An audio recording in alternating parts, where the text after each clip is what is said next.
And therefore there is a right and wrong, and that in that too, that it describes a broken world, and that we as God's people created in His image are meant to bring His kingdom into that broken world and to represent Him well.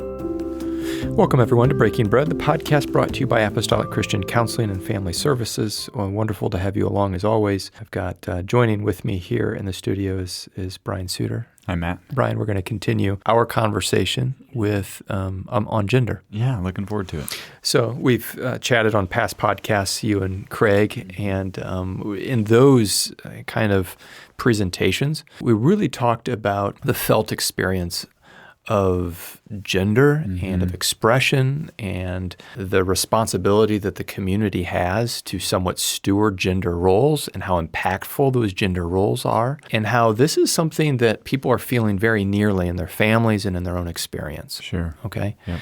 But we know that this topic also lives in a world of ethereal bantering. Okay? And let me explain what I mean by that. The clash of worldviews, culture wars, very heated. Right. Policy, politics, it's everywhere. Right. Okay. And I felt like it more important and firstly important to address what we addressed previously.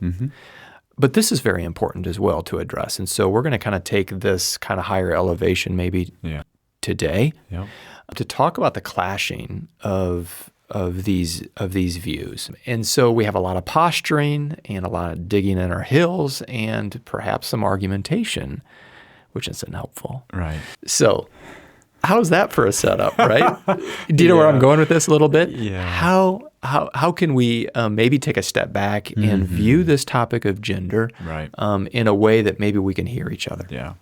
Well, I think one of the things that comes to mind related to what you're talking about is I think it can be really important to just know the audience and the lens through which we are thinking. So last time, I think, at least in my view, we kind of thought about the individual and how do we engage that individual in a thoughtful way that makes space for, that gender expression can look a lot of different ways, while we would say, gender, there's not a spectrum of gender, but there is an expression there. And how do you engage the individual in those realities? And now as we step back and think about just the culture as a whole, in the midst of some things that are like, wait, what's going on and how did we get here and what does this look like? Like what our posture should be, both internally, but then too, as we start to engage with information, whether that's in the news or, social media, and then how that impacts as we engage individuals in the community. Keeping up with matters such as gender and the culture on this type of issue, which is ever-changing, does require some reading on our part and some even training. And we've benefited from books and literature from Joe Dallas to Preston Sprinkle to Sam Alberry and also Mark Yarhouse. These are names among others that we as an agency have found value in. Yeah.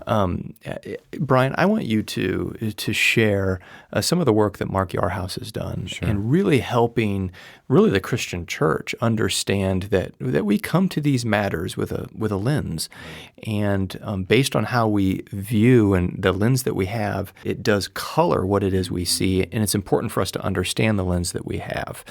Help our listeners understand that. I think it can be a powerful tool. Yeah, no, I would agree, and I think it's like any other topic. A lot of times we think we're coming at it in a very objective way, but the reality is that our experiences, our personal experiences, really shape how we view things, and that's, I think, where even reading different authors that have different perspectives can be quite helpful.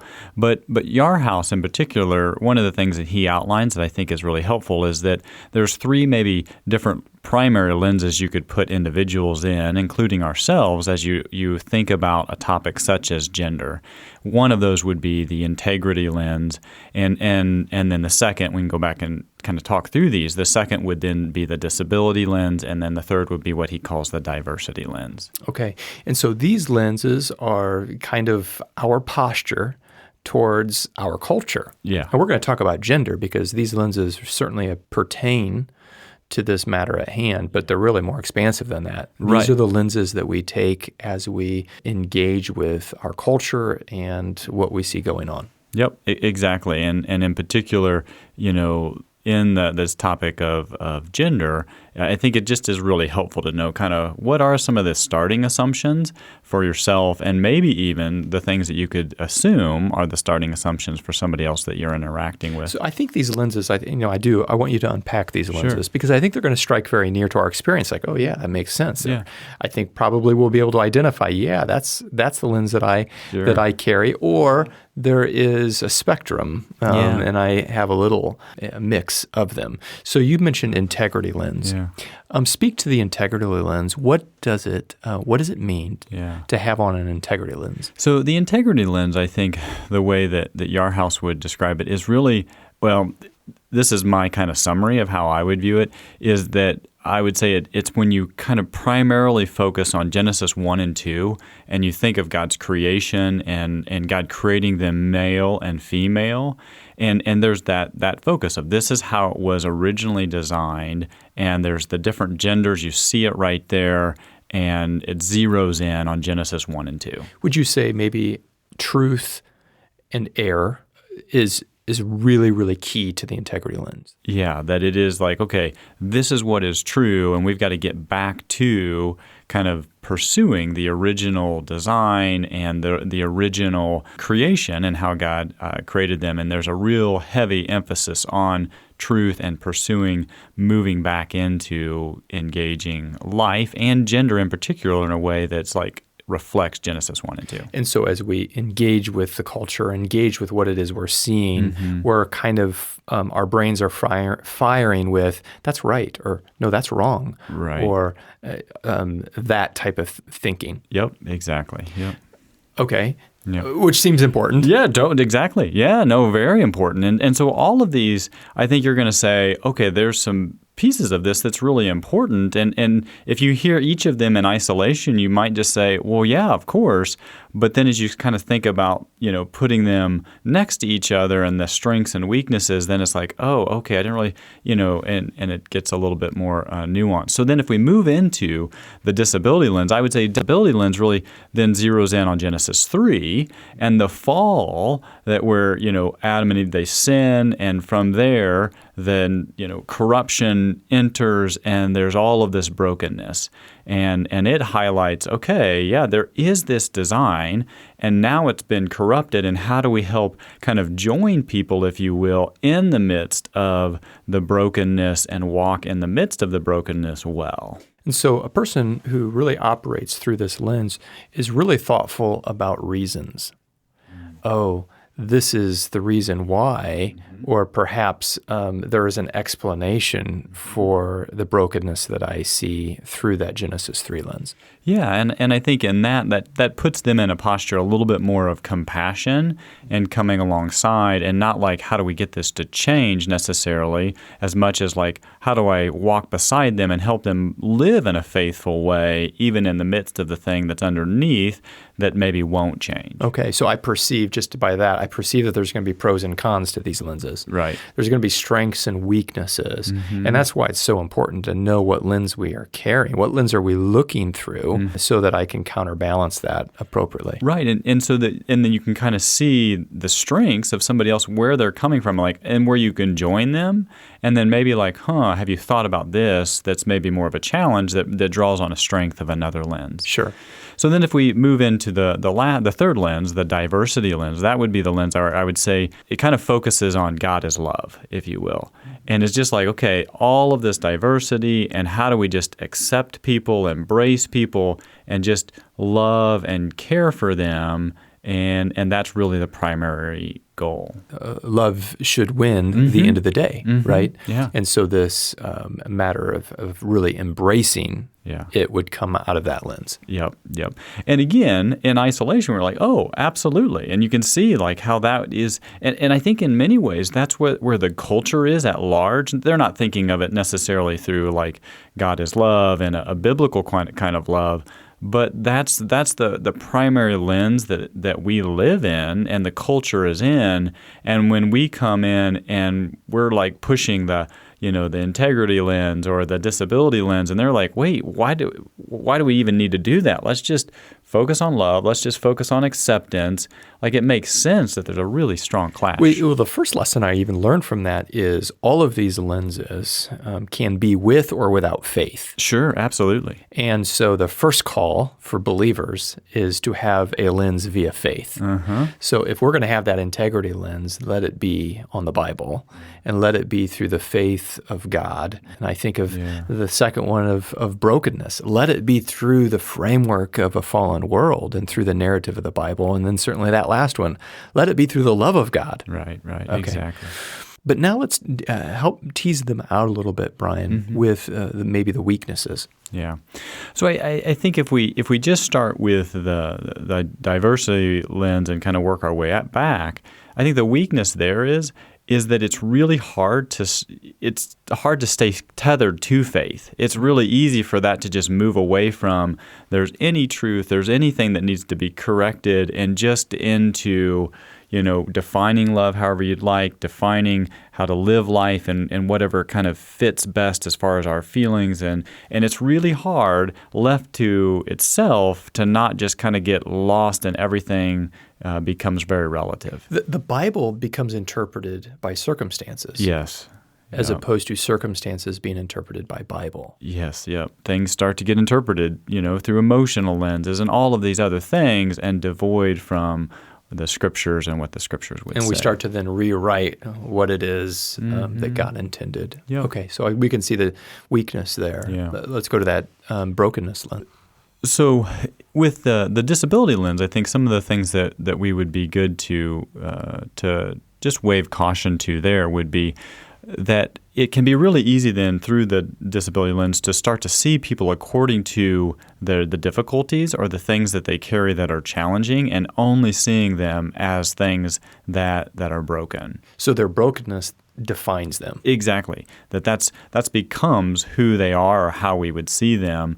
And in some ways then I think that puts us in a position where it's like life is on hold until this thing gets cleared up, versus like being able to kind of help them where they're at. That's interesting. And you definitely get a sense of that. We have got so many ways to color our problems, right, that we become defined by those problems. Yes. This is who I am, and this is who you are, and this is my and while that provides some sort of benefit, Sure. if it is getting help, but at some level we begin defining ourselves by these matters, don't we? And then that gets really discouraging. And I think for all of us, we would recognize, we look in the mirror and we see a lot of things that are broken. And if we just see that, it gets discouraging. And the importance of being able to see things in a broader lens. Well, that's helpful. So the integrity lens. So I think one of the or some of the weaknesses or things that we maybe would think about with the integrity lens is certainly if you're coming at it from that lens, I think it can come across really cold and distant, that you lose sight of this is a person that's been created in the image of God, and you're just focused on truth and kind of hitting that really hard, versus like seeing them as an individual and interacting with them as an individual. Does output become more important than people? It seems like that's an easy, or that's a potential downfall, that it just comes about like, how do I get this to happen? Or stop happening. Yes. Uh-huh. Yeah. And so perhaps that empathy is lost. Yeah, that can be one of the challenges there.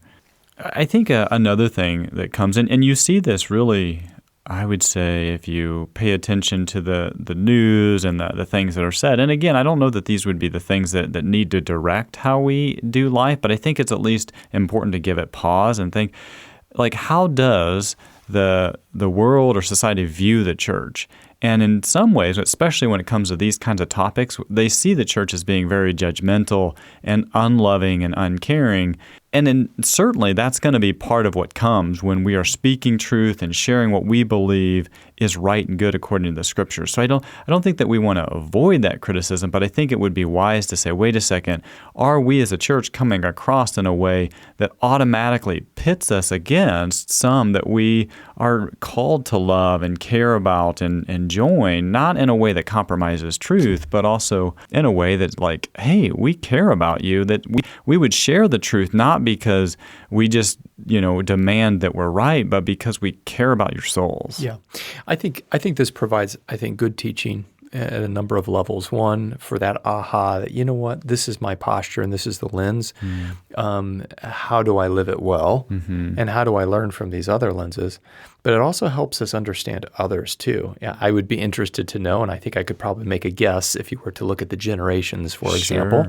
I think we would see some differences, right? And that's right inside our families, right inside our churches, that we're all going to be seeing this matter from a different lens, and that's probably going to be the motivation of how we speak about it and how our discussions go, right? Yeah, and I think that can be just a powerful thing to know that, to hold on to that, and then we start to see them again as individuals that we're talking to, rather than, this generation, they think this or that, and we start to label each other, even within the church, versus like, oh, okay, I can kind of see maybe this is where they're highlighting, this is the strength of that, this is the weakness of that, and that, I think, would help us to learn from each other. And so then if you could wrap all of this together, supposing then we had these three lenses, suppose we would exercise these three lenses well.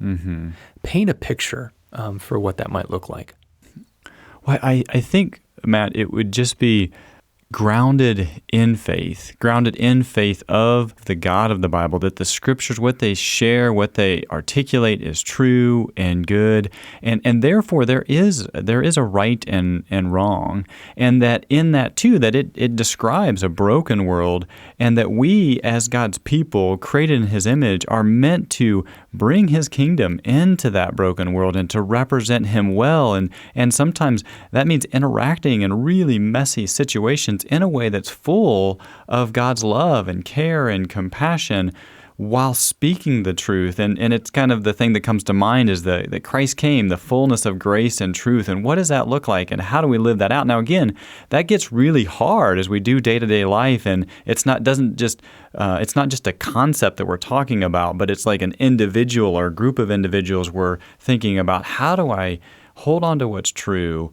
recognize there is brokenness, and love them well? That is really hard, but a wonderful, beautiful picture to try to engage. And beautifully summed up in the person of Christ. Oh, right. Don't we? We see Him not compromising standard, and yet, interesting enough, raising standard, and yet engaging in the brokenness, inviting the repentance and contriteness, and just loving people through it all. And I think in that, too, He gets criticized on almost every front. And so I think, too, that to recognize, I don't think that is our goal by any stretch of the imagination, but to try to engage it well in a way that reflects how He did it is likely to bring criticism. And in that criticism, we would say we certainly need to be thoughtful and open to, boy, I'm probably not exactly where I need to be here, and movement. Yeah, I really appreciate that. That doing this well doesn't mean that we're not going to come under fire. But doing this well means we'll come under fire for the right reasons. Right. And I think that's important. I think we entered this as, talking about gender. And we haven't ever really mentioned gender because this really applies to lots of matters that we're dealing with in our world today, aren't we? Oh, for sure. There's brokenness abounds, and there are messy situations that we're always seeing and that are coming forward. So I think that's fine. These are three lenses with good points and bad points, and Jesus lived them all perfectly, and we can aspire to do the same. Thanks, Brian, for sharing. It's been a pleasure.